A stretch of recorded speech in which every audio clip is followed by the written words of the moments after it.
Don't forget to like the video, share your thoughts in the comments, and subscribe to stay updated with our latest stories. The house always felt a little too quiet when Michael was gone. Not an unsettling quiet, mind you, but a different kind of quiet. A spacious quiet. The kind that lets you hear the subtle creaks of the old floorboards, the distant hum of the refrigerator, and the soft rustle of leaves outside. Michael, my husband of 32 years, was on another business trip, this time to Seattle. He worked in software, and these trips, while routine, always left me feeling a bit adrift for the first day or two. I was 57, and while I cherished my independence, there was no denying the comfortable rhythm his presence brought to our home. He'd left early Tuesday morning, a quick kiss on my forehead as I was still half asleep. "Be back Sunday evening, sweetheart," he'd murmured, his voice thick with sleep. "Don't miss me too much." I'd mumbled a sleepy reply, already drifting back to dreams. Now it was Wednesday, and I was just settling into my solo routine. I'd spent the morning gardening, pulling stubborn weeds from my rose beds, the sun warm on my back. The physical exertion always helped to clear my head. Around lunchtime, my phone chimed. It was a text from Michael. Nothing unusual there. We always kept in touch when he was away, little check-ins, photos of his hotel room, or a funny anecdote from his meetings. I picked up my phone, expecting a mundane update. But the message on the screen wasn't mundane at all. It read, "Just landed in Seattle. Feeling a bit reflective. Remember that little bed and breakfast we stayed at on our honeymoon? The one with the bay window overlooking the ocean. I booked us a room there for Saturday night." My brow furrowed. What? Saturday night? But he was supposed to be in Seattle all week. And us? He was there for work. My mind raced. Was this a mistake? Had he sent it to the wrong person? No, it was clearly from his number. And the reference to our honeymoon B&B, that was deeply personal, a place only he and I would know about. It was a charming, slightly rustic place on the coast of Oregon, miles from Seattle. A mix of confusion and a strange flutter of excitement stirred within me. This was so unlike Michael. He was practical, organized, and his business trips were always strictly business. He wasn't one for grand, impulsive romantic gestures, not anymore. Our love had settled into a comfortable, steady warmth like a well-worn sweater. This felt like a sudden, unexpected spark.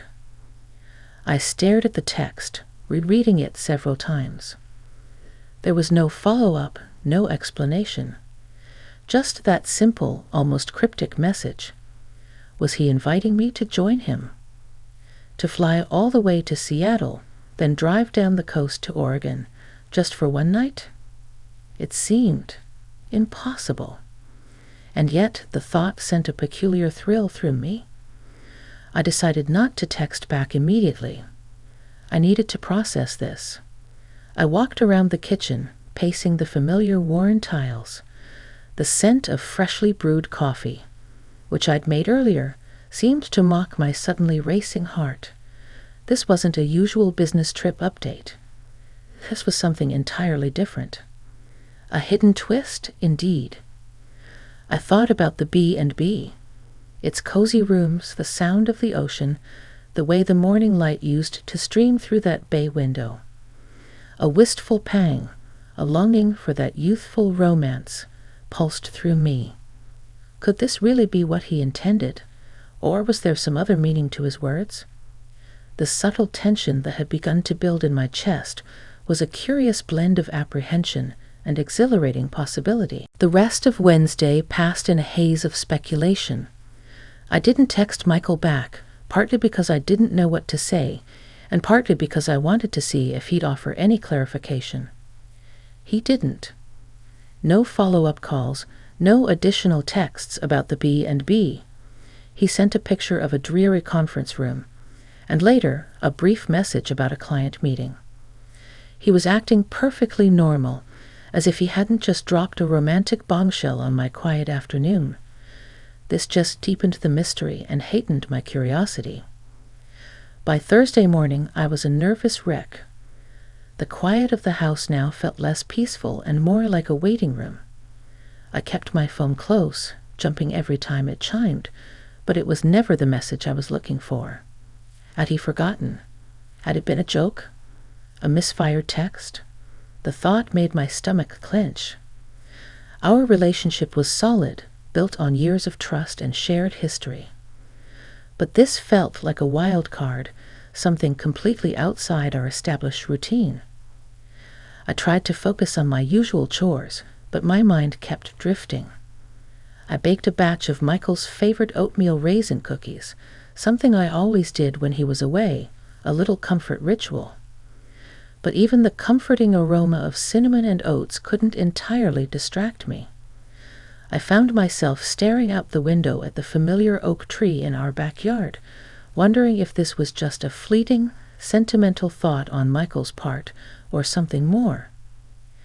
That evening, as the sun dipped below the horizon, painting the sky in hues of orange and purple, my phone finally rang.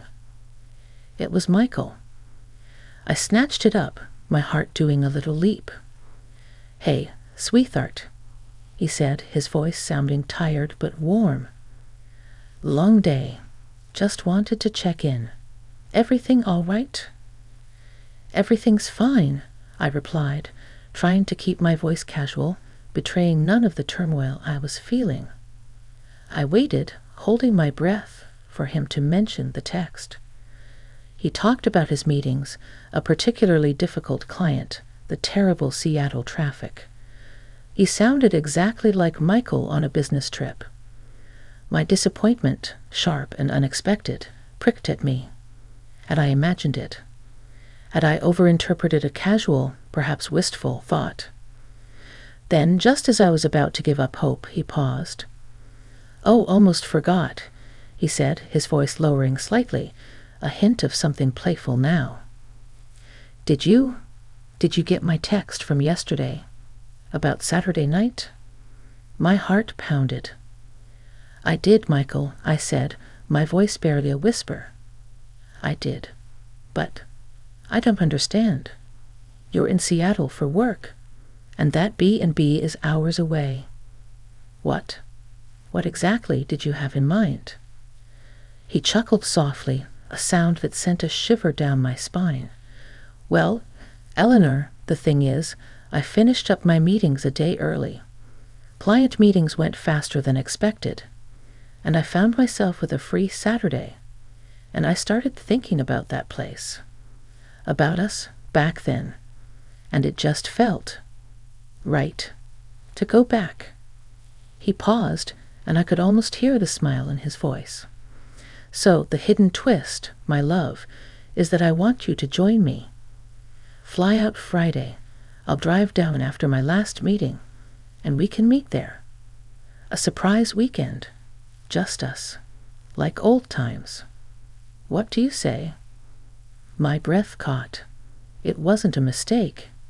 It wasn't a joke. It was real. A genuine, impulsive, incredibly romantic gesture.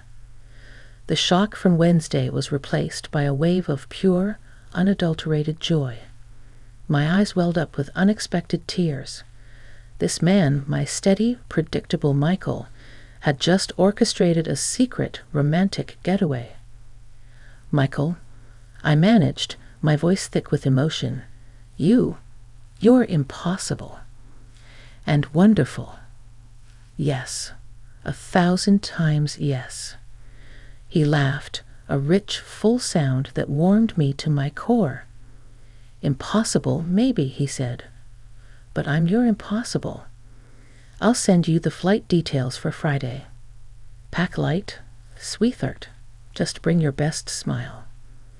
The line crackled, and then he hung up, leaving me standing in my kitchen, the phone still pressed to my ear, a wide, tearful smile on my face.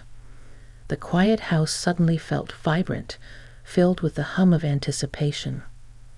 My husband's business trip did indeed have a hidden twist, one that promised to be the most delightful surprise in years. The next 48 hours were a whirlwind of excited preparation. I booked my flight for Friday afternoon, feeling a giddy lightness I hadn't experienced in years. Packing was a joy, not a chore. I chose outfits that felt a little more special than my usual everyday wear: a soft cashmere sweater, a silk scarf. I even splurged on a new, delicate perfume that smelled like blooming jasmine. It felt like I was preparing for a first date, rather than a weekend with my husband of 3 decades. And in a way, it was a rediscovery. The flight itself was uneventful, but my mind was buzzing with anticipation. As the plane descended into Seattle, the city lights twinkling below like scattered diamonds, I thought about Michael. How he must have planned this, meticulously and secretly. It was such a tender, thoughtful gesture, a quiet testament to his enduring love, and it touched me deeply. He was waiting for me at the arrival gate, a wide, genuine smile on his face.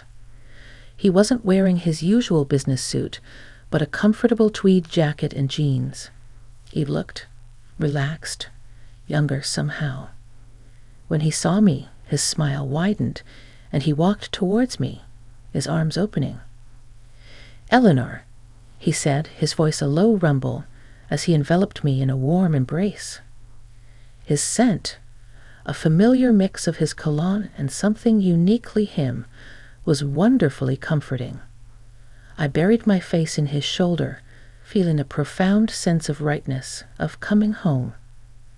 "Michael," I murmured, a little breathless, pulling back to look at him.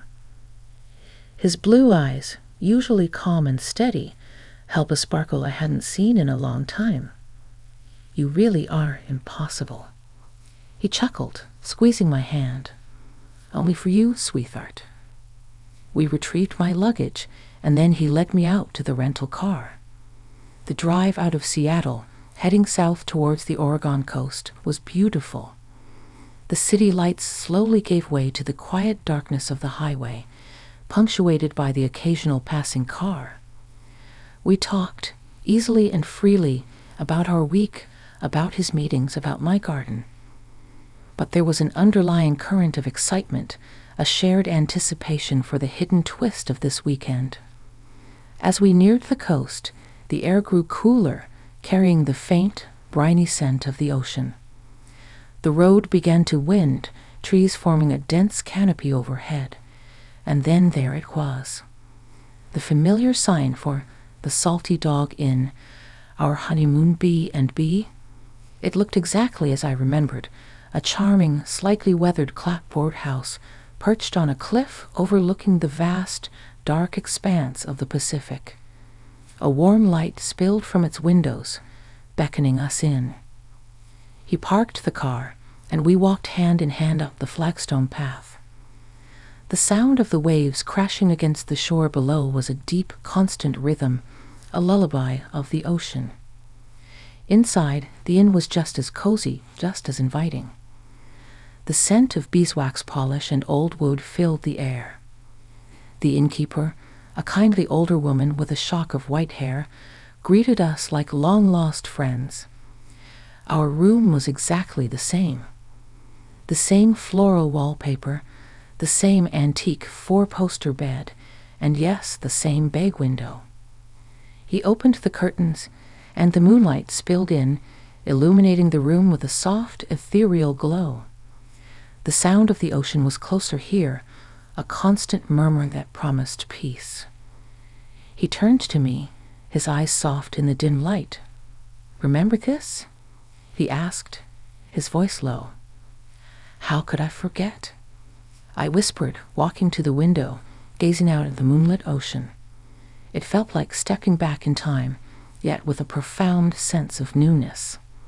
He came up behind me, wrapping his arms gently around my waist, resting his chin on my shoulder. His warmth seeped into me, a comforting embrace.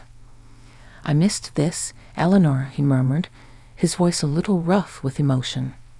Just this. Us. Without the distractions, the routines. Just being present. I leaned back into his embrace, my hand finding his, our fingers lacing together. The silence stretched, not awkward, but filled with a shared understanding, a quiet gratitude for this unexpected gift. The hidden twist of his business trip wasn't just a weekend getaway. It was an invitation to rediscover a part of us, a spark that perhaps we hadn't realized had dimmed slightly amidst the comfortable predictability of life. And in that moment, enveloped in his arms, listening to the timeless rhythm of the ocean, I felt a deep sense of peace and a quiet thrill for the unfolding possibilities of our rekindled romance. The weekend at the Salty Dog Inn was a dream, a bubble of time suspended from the usual flow of our lives. We spent our days walking along the rugged beach, the cold spray of the Pacific invigorating against our faces. We explored quaint little antique shops in the nearby coastal towns, laughing over dusty trinkets and imagining the stories behind them. We ate fresh seafood, savored strong coffee, and simply talked for hours on end about everything and nothing. It wasn't just idle chatter. We revisited old memories, not just the honeymoon, but other significant moments from our past, seeing them through the lens of our current selves. We talked about the challenges we'd faced together, the joys of raising our children, the quiet evolution of our individual selves over 3 decades. Mark shared more about his work, not just the technical aspects, but his aspirations, his frustrations, things he rarely delved into at home. I found myself opening up about my own quiet dreams, my desire to perhaps take a pottery class, something I'd always wanted to try. There was a profound sense of emotional intimacy that blossomed during those days. Without the familiar routines and subtle distractions of home, we found ourselves truly present with each other. It was like peeling back layers, not just of the years, but of the subtle habits that had formed around our communication. We listened more deeply, spoke more freely, and rediscovered nuances in each other's voices, in our gestures that had perhaps faded into the background. One evening, as the sun dipped below the ocean horizon, painting the sky in fiery oranges and purples from our bay window, Mark turned to me.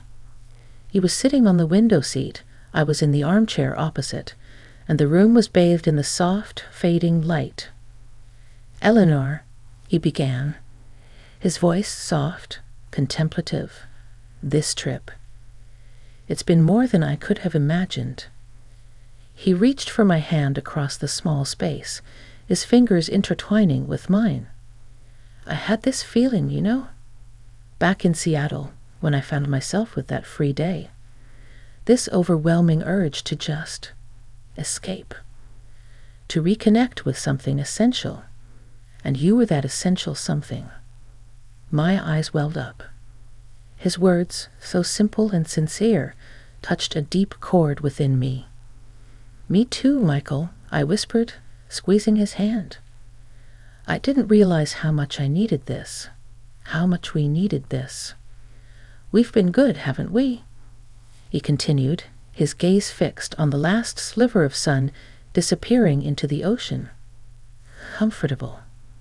Content.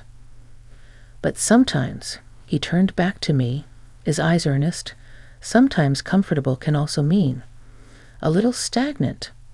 We've been so busy, with work, with life, with just getting through the day sometimes, that we forgot to nurture the us that was still growing, still evolving." He paused, then squeezed my hand gently. This twist, this surprise, it was my way of shaking us awake, I suppose, of reminding us that there's still so much to explore, so much to discover in our own love story. His voice dropped to an almost intimate murmur. "I wanted to fall in love with you all over again, Eleanor, in new ways. And I think I have." A tear escaped my eye, tracing a warm path down my cheek.